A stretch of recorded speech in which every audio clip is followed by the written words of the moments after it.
आप सवारी के चक्कर में वहाँ गाड़ी खड़ी कर दी हो, ये भी बिल्कुल गलत है, ये बर्दाश्त नहीं किया जाएगा। तो अब चूंकि जब एक एक चीज़ सुधार होगा तभी सुधार हो पाएगा। तीसरी चीज़, अगर कोई बाहरी आदमी आया है, अभी आपने देखा कि ये गैंग पकड़ी गई है जो तमिलनाडु की है, तमिलनाडु से आते हैं और वो अन्य भाषाओं में बात करते हैं। आप कभी ध्यान नहीं देते हो उसमें कि वो कौन सी भाषा बोल रहे हैं। और हम लोगों ने अभी चेक किया, चारों तरफ सीसीटीवी कैमरा लगा हुआ है। कोई भी अगर गलत करेगा तो आज की डेट में वो बच नहीं पाएगा, उसकी सारी एक्टिविटी कैमरे में कैद हो रही है। तो पहले तो कोई ऐसा काम न करें जो हमारा समाज और कानून के खिलाफ है, ऐसा कोई काम न करें। दूसरी चीज़, अगर कोई आपको लगता है कि ये बाहरी आदमी अन्य भाषा बोल रहे हैं और इस चौराहे से उस चौराहे गया और वहाँ से फिर उस चौराहे गया, तो इसका मतलब ये जरूर हमारे यहाँ की जनता के साथ जरूर कोई न कोई धोखा करने वाला है। तो इसकी अभी सभी जितने भी टेम्पो के चालक हैं, सभी लोग हम लोगों का सरकारी नंबर नोट करेंगे और इस तरह का कोई होता है तो उसको तत्काल हम लोगों को सूचना देंगे गोपनीय कि सर हमारी गाड़ी से आज देख रहा हूँ 2-3 दिन से ये 2-3 लोग यहाँ से यहाँ वहाँ से वहाँ जा रहे हैं। इसका मतलब वो कुछ न कुछ खतरा करेंगे। एक गैंग ऐसी थी जो आगे मोबिल गिरा करके, आगे एक आदमी मोबिल गिराता था और मोबिल गिरा के ड्राइवर से ये बोल दिया जाता था कि आपकी गाड़ी से मोबिल निकल रहा है। और ड्राइवर और मालिक, भाई गाड़ी बहुत फ्री है उसके लिए, ड्राइवर और मालिक तुरंत दरवाजा खोल के आके आगे गाड़ी रोक करके मोबिल देखते हैं और उसके 2 साथी अन्य पीछे गाड़ी में रखे सामान को लेके चले जाते हैं। तो अगर आप सतर्क नहीं रहोगे, जागरूक नहीं रहोगे और आप अगर आपका टेम्पो पकड़ के वो अलग चौराहे पे जा रहे हैं और उनको जब हम लोगों ने सीसीटीवी फुटेज निकाला और यहाँ से हम लोगों ने सोनौली तक फुटेज निकाला, तो वो ई रिक्शा से, वो ई रिक्शा से, वो सारे ई रिक्शा के ड्राइवरों का पता चल गया कि फला ई रिक्शा और फला टेम्पू से वो लोग यहाँ से वहाँ, वहाँ से वहाँ प्रस्थान किए हैं। तो उन लोगों को चेक कर लिए हम लोग कि ये कहाँ से कहाँ है। मेरे कहने का मतलब, आप जागरूक नहीं रहोगे तो अपराध बढ़ता है, जब आप जागरूक रहोगे तो अपराध घट जाएगा और आपकी मदद से हम लोग बड़ी गैंग का खुलासा कर लेंगे। अभी एक तो हो गया ये मोबिल गिराने वाला, अब दूसरी गैंग सुन लीजिए। दूसरी गैंग है कि अगर आप ड्राइवर अकेले गाड़ी में है और सामान ले रहा, अग्रवाल मिष्ठान से सामान ले रहे हैं, उनके गाड़ी के मालिक जो है सामान ले रहे हैं और ड्राइवर उसी में बैठे हैं, तो वो ड्राइवर के बगल में 10-10 का नोट गिरा देते हैं। 10 नोट गिरा दिए ड्राइवर के बगल में और उनसे बोल दिए कि आपका पैसा देखिए गिर गया। अब ड्राइवर यहाँ से निकला और अंदर जाके वहाँ से बगल में पैसा लेने लगा और तब तक गाड़ी में जो बैग है, लैपटॉप है या कुछ भी है, गाड़ी में जो बैग पड़ा हुआ है, 2 आदमी आए धीरे से निकाल के चले गए। मतलब आप जहाँ सोच नहीं सकते हो वहाँ से वो शुरुआत कर रहे हैं। तो इसका मतलब हमको हर समय जागरूक रहना है। तो आप सभी लोगों को मैं एक जागरूक कर रहा हूं कि कोई भी आदमी नशा करके अपनी गाड़ी को नहीं चलाएगा। हम लोग लगातार चेक करेंगे, अगर कोई नशा किया रहेगा और उसको चलाने का डीएल है तो डीएल निरस्त कराने का काम हम लोग करेंगे, वो फिर चला नहीं पाएगा हमारी रोड पे। दूसरी चीज़, जनता के लोग बाहर से आते हैं, मरीज बाहर से आते हैं, कोई भी टेम्पू अगर मान लीजिए कि कोई 6 रुपये की जगह 5 रुपया ही दे रहा है तो कोई भी टेम्पू चालक उससे मिसबिहेव नहीं करेगा। विशेषकर जो लोग मरीज आते हैं दिखाने के लिए यहाँ पे, अभी गोरखपुर का जो ये बेल्ट है, बेतिहाता, छासंग चौराहा, अधिक से अधिक केवल मरीज आते हैं सुबह, अधिक से अधिक केवल मरीज आते हैं जो दिखाने आते हैं। तो आपको अपने अंदर सेवा भावना रखनी है और अपनी एक मर्यादा रखनी है कि हम लोगों को गोरखपुर में ऐसा व्यवहार करना है कि कोई आके कहे कि हाँ भाई वहाँ के टेम्पू चालक बहुत अच्छे हैं, बहुत अच्छा व्यवहार करते हैं। हाँ, अगर कोई आपको दिक्कत है, कोई आपको पैसा नहीं दे रहा है, एक बार मान लीजिए कम दिया या आप चिन्हित कर लिए कि ये तो जब बैठता है तो पैसा नहीं देता है, तत्काल हम लोगों को सूचना देंगे, तत्काल इसकी सूचना पुलिस को देंगे। अभी हम नंबर बोल देंगे और सारे लोग नंबर इसको नोट करेंगे। अगर कोई सूचना आपके पास रहेगी तो वो हम लोगों को देंगे। तीसरी चीज़, एक घटना और घट रही है जिसको अगर आप चाहोगे तो वो ख़त्म हो सकती है।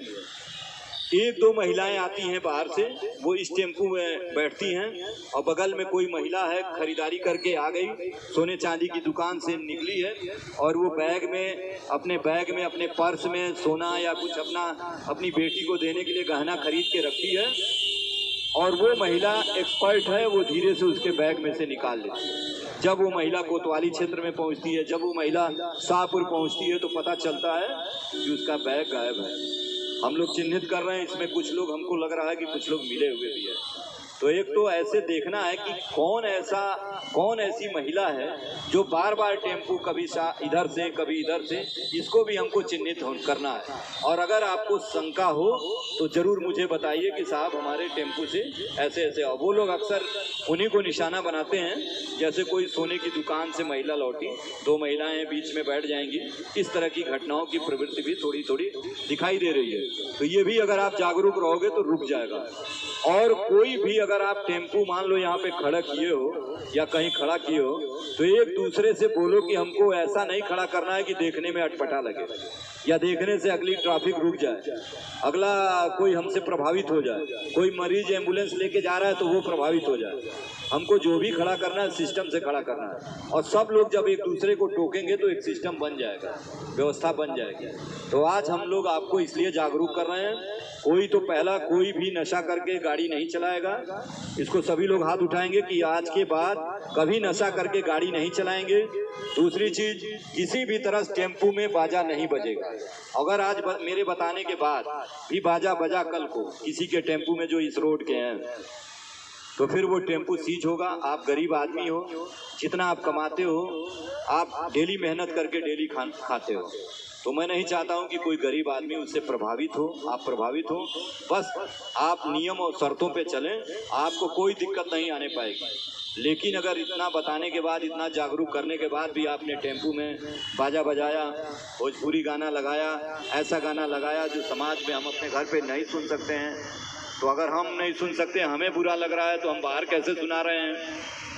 आप अपने घर पे जाइए, कमरे में जाइए, जो भी लगाना हो गाना लगा के सुनिए। लेकिन अगर आपने सार्वजनिक रूप से वो गाना लगाया है और दूसरे को सुनाई दे रहा है, तो समझ लीजिए कि उसको कितना अटपटा लगता होगा। तो ये चीज़ें मुझे आपको जागरूक करनी थी। आप सभी लोगों का मोबाइल नंबर, और जितने लोग गाड़ी चालक हैं, केवल गाड़ी चलाते हैं, और जो लोग मालिक हैं, अगर आपको कोई एक्सीडेंट होता है, कोई दिक्कत होती है, तो सबसे पहले आपको पुलिस पूछती है, पुलिस ले जाती है, अस्पताल ले जाती है। और जो आपके गाड़ी मालिक रहते हैं वो सबसे पहले आके गाड़ी को देखते हैं कि हमारी गाड़ी कैसी है, कितना चोट लगा है। और पुलिस आपके साथ रहती है। पहले हम ले जाते हैं आपको कि चलिए पहले अस्पताल ले चलते हैं, ट्रीटमेंट कराते हैं, बाद में देखेंगे। तो इसलिए जो बात आपको बता रहा हूँ, देखिए पूरे गोरखपुर में अभियान चल रहा है और किसी के द्वारा कोई गलती नहीं होनी चाहिए। आप सभी लोग बहुत अच्छे से सिस्टम से, और एक बार सभी लोगों ने कहा है कि अगर एक ड्रेस रहता तो पहचान रहती सबकी। ये बात हम लोग अपने उच्च अधिकारीगण से बताएंगे, ये बात करेंगे, जैसा आदेश होगा उस पर कार्रवाई होगी, देखा जाएगा। लेकिन आपको जो हम कर सकते हैं वो ये कर सकते हैं कि हम नशा में गाड़ी नहीं चलाएंगे, हम अपना टेप नहीं बजाएंगे, गाना म्यूजिक सिस्टम नहीं बजाएंगे। मुझे गाना सुनने का शौक होगा, रात में 9-10 बजे घर जाएंगे, वहाँ हम सुनेंगे। रोड पे गाड़ी अटरंडम नहीं खड़ा करेंगे। रोड पे अगर हमको गाड़ी खड़ा करना है तो एक सिस्टम से हम लगाएंगे जिससे प्रभावित ना हो कोई दूसरा। अगर आपके कार्य से कोई दूसरा प्रभावित होता है तो ये जान लीजिए कि वो समाज के विरुद्ध कार्य है। तो ये चीज़ें आपको मुझे बतानी थी। मुझे पूरा विश्वास है कि आप इसको अमल में लाएंगे, और निश्चित रूप से हम लोगों का जो एक हमारे अधिकारीगण की, शासन की एक सोच है कि हमको बहुत अच्छा ट्रैफिक नियम बनाना है और ट्रैफिक का पालन कराना है, उसमें हम लोग आगे बढ़ेंगे। बिना आपकी मदद से कुछ भी नहीं हो सकता है। तो ये बात सबके समझ में आ गई, सारे लोगों के समझ में आ गई। चलिए, किसी को कभी भी कोई दिक्कत हो, गाड़ी अगर हम लोगों की जा रही हो तो आप रोक के बता सकते हैं कि सर मुझे ये परेशानी है या मुझे ये दिक्कत है। कहीं हम लोग उसको इनकार नहीं करेंगे। आपकी तुरंत समस्या होगी, उसका हम लोग निस्तारण करने का प्रयास करेंगे। ठीक है, चलिए, जय हिंद, जय भारत, धन्यवाद।